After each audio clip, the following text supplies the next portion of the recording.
Postscriptum. Vuelven los pillos de Punta Arenas. Es un compendio periodístico que decidí construir en el momento en que Ricardo del Río subió una nota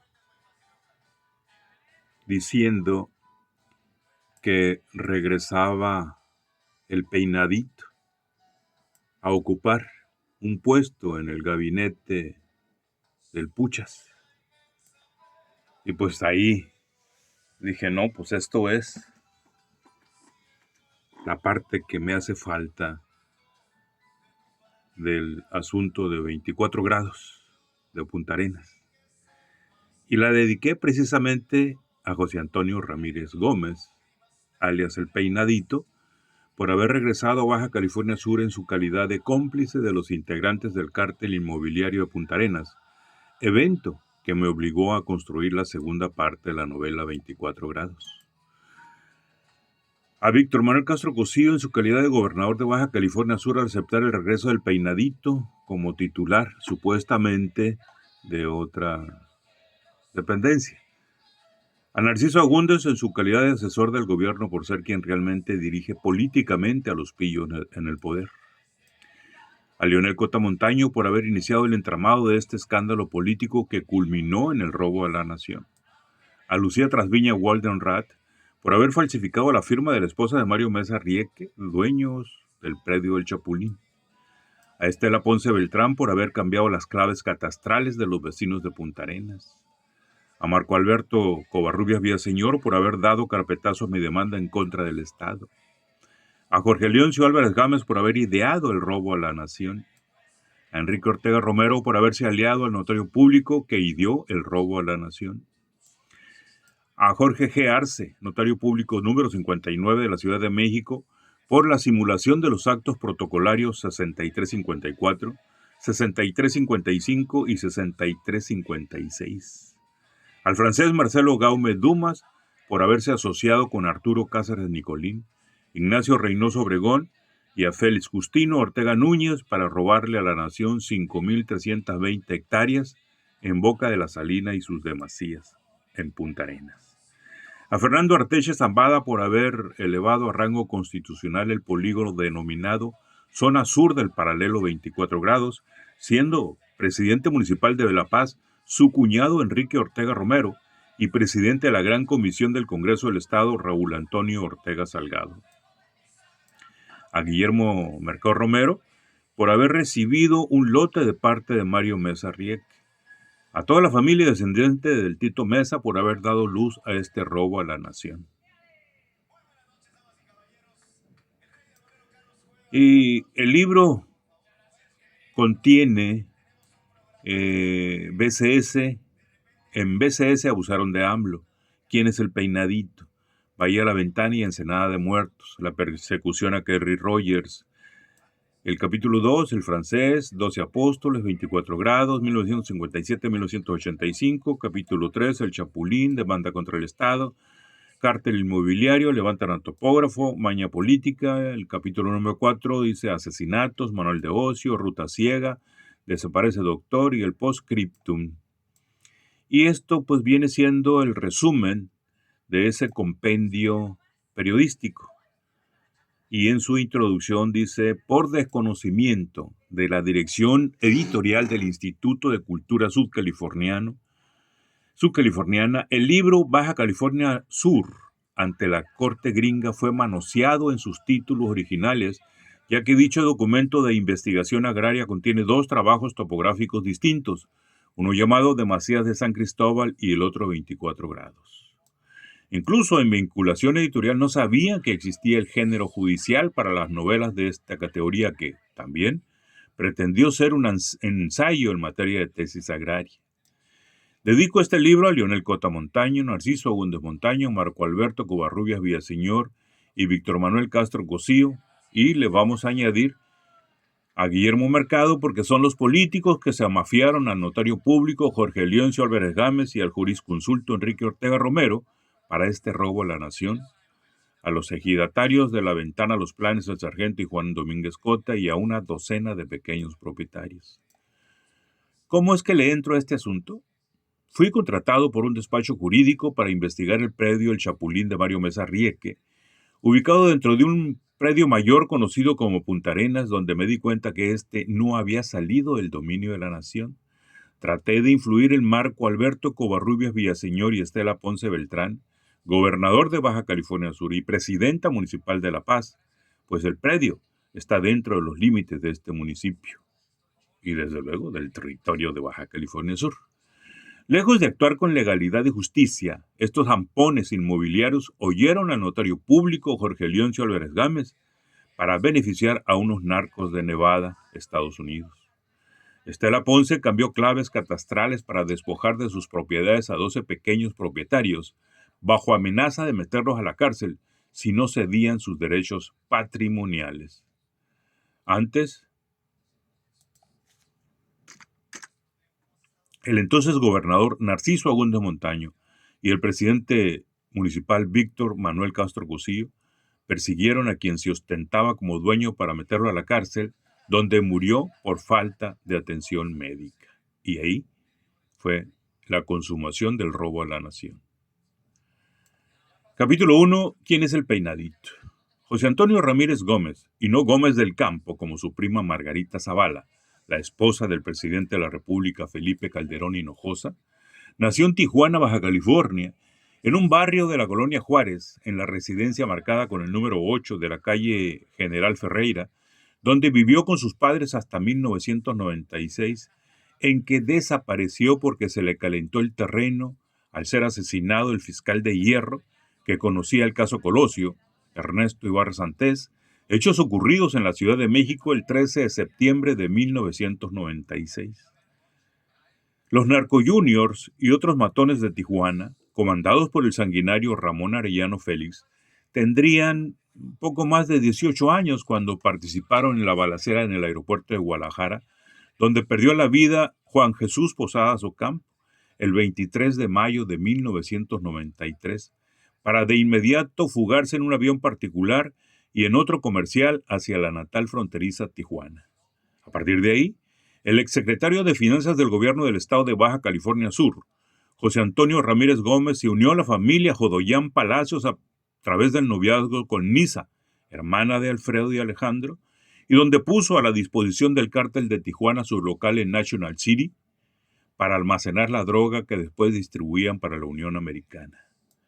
En 1994 llegó a Tijuana el investigador Luis Alberto Mizrahi Colosio, tras la pista de un secuestro con el ex jefe de la policía de Mexicali, Francisco Fiol Santana. Se había aventado. Que nos quede claro, secuestros y asesinatos se cometen por policías del Estado. En la persona del californiano Martín López, a quien después el propio ex jefe y su grupo delictivo matarían. Mizrahi Colosio se hospedaba en el Hotel Terrazas hasta donde llegó el comandante Honorio Bustamante Zúñiga y el agente Juan Reina para proponerle trabajar como escolta de los hijos del ingeniero Luis Ramírez Ochoa, José Antonio y Miguel Ramírez Gómez, ya que, argumentaron, los habían tratado de secuestrar en 2 ocasiones. Una vez que se puso de acuerdo con el papá de los juniors, Mizrahi Colosio contactó a José Castaneira, adicto a la cocaína, marihuana y alcohol, ex policía del estado y amigo personal del comandante de homicidios, quien a partir de ahí cuidaría de Miguel, mientras que Mizrahi Colosio escoltaría a José Antonio, y como pareja del escolta de José se le unió un sobrino de Mizrahi, bueno pa'l chingazo, y que no se le rajaba a nadie. Los sitios favoritos de José para divertirse era el Guadalajara Grills, Mr. Frog y Pueblo Amigo, de El Rosarito, donde se tomaba directo su bebida predilecta herradura reposado para bajar la coca consumida, junto con Alfredo Jodoyán Palacios y un gorrón a quien le disparaba la coca y las bebidas todos los días al cuate que le decían el pochonco. A la novia le regalaba perfumes y joyas caras, además de hermosas flores con las cuales la convencía para llevarla a pasear por diferentes lugares de Tijuana y de algunas ciudades de Estados Unidos para que vieran la otra cara del Junior que se desplazaba en una camioneta Blazer como la Yukon, una BMW y un Mercedes-Benz, valuado en $80,000.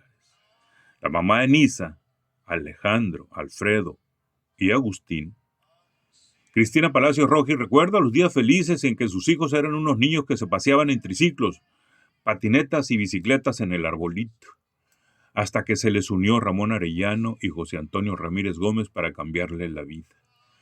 Fue hasta el 23 de mayo de 1993 en que supimos quiénes eran los amigos de nuestros hijos, pues los nombres de los Arellano Félix salieron en todos los diarios de la República Mexicana a raíz de la muerte del cardenal Posadas Ocampo. Sorprendidos nos enteramos que Ramón, amigo de mis hijos, era hermano de los jefes del narcotráfico, mismo que con anterioridad se codiaba con jóvenes del Instituto México y de la Ibero, por lo que no desconfiábamos de él, pues era muy conocido en nuestro círculo social. José Antonio trabajaba en una empresa de su papá, llamada Razarver SADCB, con domicilio en Boulevard Agua Caliente, condominio Gallegos, además de manejar una compañía de importación-exportación, denominada GIAR, domiciliada pues en National City, en Estados Unidos. Don Luis Ramírez Ochoa llamó a su privado a Luis Alberto Mirraji Colosio para que le informara en qué negocios andaba metido su hijo, pues por la empresa Razarver pasaba mucho dinero sin comprobar las ventas que esos ingresos generaban. Mirraji negó a saber qué o a qué se dedicaba en el otro lado, pues él pocas veces lo acompañaba. Le confió que solo llevaba maletas, que no podía abrir a determinados domicilios y de allá traía otras que tampoco abría. La familia Jodoyan Palacio tenía 2 agencias aduanales por donde José Antonio empapelaba parte de sus mercancías, pero había otras mercancías que no se registraban, pero aún así conseguía el embalaje para que no tuviera problemas al cruzar la frontera con rumbo a National City y otros lugares que aparecen en los expedientes pendientes del Narco Junior. El papá del Junior, y quien sería la persona que contrató a Mirraji, exigió que le dijera de dónde había salido el dinero para comprar el BMW y el Mercedes-Benz. Tengo entendido que su hijo trabaja para su empresa, es subgerente de GIAR y apoya en la agencia aduanal de los Jodoyan, que sería de los lugares donde sale el dinero, trató de explicar el custodio Luis Alberto Mirraji Colosio a don Luis Ramírez. El viejo no se tragó el cuento del guardaespaldas, sin embargo no insistió en el interrogatorio, pues se trataba de su hijo, a quien investigaba. Evento que no admitía seguir desconfiado por esas emociones encontradas que no le permitían una conciencia tranquila. Solo dile que se cuide, insistió el profesionista, que no cometa cosas de las cuales después se arrepentirá. Por esos días, José Antonio se percató que su novia Nisa era enamorada por un sujeto cercano a los Arellano Félix, por lo que le ofreció un buen fajo de dólares a Mirraji para que desapareciera la enamorada. El escolta no aceptó el trabajo de evento que empujó a José Antonio a idear la forma de despedirlo. Utilizando a 2 agentes de la Policía Judicial del Estado, le pidió las 2 armas, radios celulares y vehículo, porque desde ese momento quedaba despedido. Mirraji le dijo a los guaruras que él personalmente llevaría las cosas para su patrón, ya que tenía 2 semanas que no le pagaba. Así lo hizo.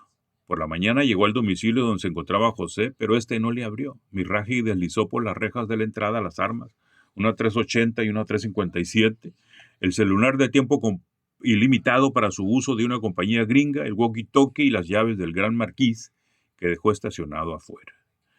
Con el dolor propio del ego lastimado, pero con la conciencia tranquila, pues no cumplió con el capricho del Junior matón, Mirraji recordó cuando Marcos Reina le entregó un chaleco antibalas, credenciales para portar armas que había expedido el jefe de la judicial, el vehículo y 3 armas, además de las descritas, una 9 milímetros que utilizaba su sobrino pareja. Por la noche, al cavilar sobre su destino, Mirraji recordó que el Marcos Reina le pagaba el sueldo de $300 semanales, el cual tenía poses de homosexual, pero eso no le quitaba el sueño. Lo produjo insomnio el enterarse de la clase de barbaján que era el Junior, a quien cuidó por varios meses y a quien protegió con su silencio cuando el padre le exigía la verdad de las cosas que su hijo hacía. El BMW del Narco Junior. En el semanario Z Online, al buscar información sobre Alfredo Jodoyan Palacio, leímos: los Arellano se allegaron de muchachos de familias conocidas. A principios de los 90, la banda de narcotraficantes reclutó jóvenes de familias prominentes de Tijuana. Algunos fueron utilizados para transportar droga, otros para acciones de vigilancia y otros más para ajuste de cuentas. Se les bautizó como Narco Juniors. Eran jóvenes de entre 18 y 25 años de edad, de clase media alta, que se involucraron principalmente con el cártel Arellano Félix, no por buscar riqueza, sino por adquirir fama como gángster. El fenómeno surgió durante el gobierno de Jicotenca Leiva Mortera. Muchos crímenes se cometieron en ese tiempo, sin embargo, ninguno fue resuelto, todo lo contrario, fueron olvidados para no afectar a los familiares de los implicados. Lo mismo que sucedió aquí cuando llegan al poder los perredistas, los hijos de Lionel mataron a uno y los hijos de Narciso mataron a otro. En 1992, la participación de los narco juniors fue evidente cuando un grupo de jóvenes encabezados por Fabián Martínez, el Tiburón, ejecutó a Estanislao y Gregorio Olmos González, así como a Gilberto Díaz Langurén y a José Ubaldo Medina. Los encargados de saldar la deuda que Olmos González había contraído con el narcotráfico fueron Eduardo Leonel Lalo, Alejandro Ramírez García, Fabián Martínez González, Alfredo Jodoyan Palacios y Enrique N., el Vaquero. Fabián Martínez, el Tiburón, fue señalado también como el autor principal en la muerte del ex subdelegado de la PGR, Ernesto Ibarra Santés, en la Ciudad de México, así como quien acabó con la vida del famoso boxeador tijuanense Jesús el Bebé Gallardo en un hotel de Toluca. Por un tiempo desapareció y aunque varios aseguraron haberlo visto en centros comerciales de San Diego o en fiestas en Tijuana, finalmente en 1998 se suicidó en Zapopan al verse rodeado por policías. Su compañero Alejandro Jodoyan también desapareció. Después fue detenido y en 1996, en una extensa confesión que fue videograbada, explicó métodos, dio nombres de operadores del narcotráfico en la frontera norteamericana con San Isidro y el aeropuerto Abelardo L. Rodríguez. Diferentes versiones se manejaron respecto de su desaparición. Hubo quienes afirmaron que había sido secuestrado por la Policía Judicial Federal o por militares y otros más que estaba en Estados Unidos en calidad de testigo protegido. A la fecha, no se sabe nada de su paradero. Su hermano Alfredo Jodoyan Palacios fue detenido junto a Emilio Valdés Mainero en la Isla Coronada, en la casa de José Ramírez, vecino del Bester Gordillo, frente a la Bahía de San Diego, acusados de asesinar al ex delegado de la Policía Judicial Federal en Baja California, Ernesto Ibarra Santés, y de disparar a Gustavo Miranda Santa Cruz. Ingresaron al Centro Correccional Metropolitano en San Diego y fueron extraditados a México y trasladados al Moloya de Juárez, La Palma. Aquí está, pues, Coronado, la casa de José Antonio y de El Bester en Estados Unidos. Otro hecho en el que participaron jóvenes pertenecientes a esta generación sucedió en julio de 1994, cuando 3 jóvenes, al intentar retirarse de una lavamática de Plaza Río, fueron interceptados por 8 jóvenes armados que los secuestraron y después asesinaron. Entre ellos se encontraba Marco Antonio Martín y Jesús Fausto Marroquín Morales, cuyos apellidos ya eran muy conocidos en el plano policial. A Marco Antonio Martín lo habían detenido un año antes en posesión de 458 kilos de marihuana, mientras que un hermano de Marroquín Morales fue asesinado en 1987. Uno de ellos salvó la vida. Lo narró así Federico Kamen en el editorial que me regaló para la novela Avionazo en Baturi. En medio de un sol como de Mexicali, justo a la mitad del año, me bajé de un autobús Águila en la terminal de La Paz y vi que me esperaba mi amigo Mario Santiago y unos camaradas más. Hombre, no es para tanto, les dije. ¿Por qué la recepción? Te quiero presentar aquí a unos colegas, me dijo Mario. Martín de la Rosa es colaborador de Compás y está escribiendo un libro. A ver qué te parece. Pronto me vi compartiendo las noticias de la semana y haciendo preguntas porque tenía 15 días sin leer los periódicos. Me agradaba estar de nuevo entre compañeros del gremio con quienes compartía el mismo lenguaje. Les conté que me había aislado en Comondú para escribir algunas cosas y vaciar mis archivos en la computadora, y que lo había hecho precisamente para huir de la tiranía en un lugar al que no llegan los periódicos y en el que no se oía radio ni veía televisión. Pero fíjense qué cosa, les dije. Cayó a mis manos, ahora que venía en el autobús, un ejemplar de la revista Proceso, y me ha impresionado muchísimo la historia de un joven tijuanense que habla sobre la tortura. Es aterrador lo que ha estado sucediendo en la península y en todo el noroeste. Hace 15 o 20 años nunca nos los hubiéramos imaginado. Este ejercicio del periodismo negro, como le llama César Güemes, nos está haciendo ver algo que la novela policíaca mexicana, el cine mexicano y los corridos norteños no han logrado comunicarnos todavía. Por ejemplo, el dato de que cuando torturaban al narrador de esta historia tijuanense y le dispararon en la cabeza al personaje que estaba junto a él boca abajo tirado en el suelo, sintió que le salpicaban unas gotas calientes. Más adelante, daba su versión sobre varios asesinatos y sus enigmas que han estado en las páginas de la prensa a lo largo de los últimos años. Más que los hechos en sí mismos, lo que sorprendía era la naturalidad con la que muchos jóvenes de la frontera, de Tijuana y de San Diego, ejecutaban sus homicidios para luego irse a echar una langosta a Rosarito. En el mismo número de la revista aparecía un reportaje sobre una mujer muy guapa de Guadalajara que había sido asesinada. Y todo parecía enlazar, como los capítulos de una misma novela y dentro del mismo contexto político, policíaco, delincuencial y militar. Era como si el director del cine norteamericano Quentin Tarantino, autor de Perros de Reserva y Full Fechón, estuviera haciendo películas de los bajos fondos fronterizos, los mismos personajes, situaciones semejantes, la inconsciencia del mal, la banalidad de la violencia, un lenguaje coloquial coincidente. Pensé entonces que, a falta de una novela realista que refiera estas cosas, el periodismo negro de nuestro fin de siglo baja californiano era el que mejor podía traducir ese mundo siniestro, deprimente y estremecedor que tanto ha venido a perturbar nuestra convivencia civil. La verdad no puede desprenderse de esa laraca cotidiana que montan todas las noches los medios audiovisuales, pensé. La verdad solo puede refugiarse en el libro, en un periodismo novelado que, aun sin emplear nombres propios de personajes reconocibles en el centro de nuestra criminalidad, aprovecha la densidad de las páginas y todos los recursos de la narrativa literaria para aspirar a una novela más profunda y no a alcahuetear la verdad sucia de los abogados y los procuradores.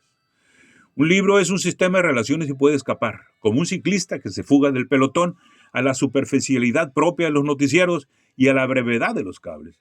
Puede conjurar la transitoriedad de los hechos y procurar una permanencia inimaginable en el periódico que se tira a la basura y se olvida el día siguiente. Conocí, pues, ese día de mi llegada a La Paz a Martín de la Rosa. Luego me di cuenta de su sensibilidad periodística y su pasión por el misterio policíaco que, según me dijo, había empezado a cultivar muchos años atrás cuando se inició como reportero. No solo sabe escribir, me dije, también sabe leer los periódicos y analizar los hechos. Topógrafo de oficio, sabe medir a sí mismo la gravedad y el carácter dramático de los acontecimientos y sus protagonistas.